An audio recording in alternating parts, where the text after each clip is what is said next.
Ustvarjalnost je del mene od nekdaj. Pravzaprav, že iz časa ogrlic iz testenin, dišav iz sosedovih vrtnic in nakita iz plastičnih perlic. Potem je nekdo spomnil, da je ustvarjalnost še veliko več, da se ne začne le na policah ustvarjalnih trgovin in ne konča na steni delovne sobe, da je ustvarjalnost v resnici del zaprašene skrhane skodelice v nonini kredenci ali koščka blaga, ki je že dolgo pozabljen ležal na dnu omare, da je ustvarjalnost pravzaprav povsod okrog nas. Potem je ustvarjalnost začela ustvarjati blog deklica.si, moj spletni kotiček za vse tiste ideje, ki sem jih že uresničila ali pa še čakajo svoj trenutek.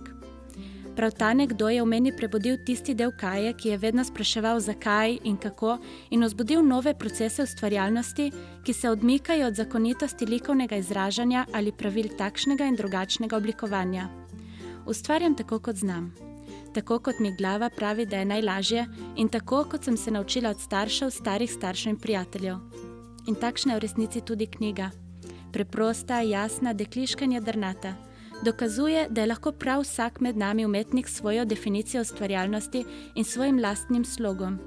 In nenazadnje tudi takšna, da vam dan ali dva pred pomembno obletnico, rojstnim dnem ali božičem pomaga izbrati in izdelati popolno darilo. Za obdarovanja, ki resnično rastejo iz ljubezni.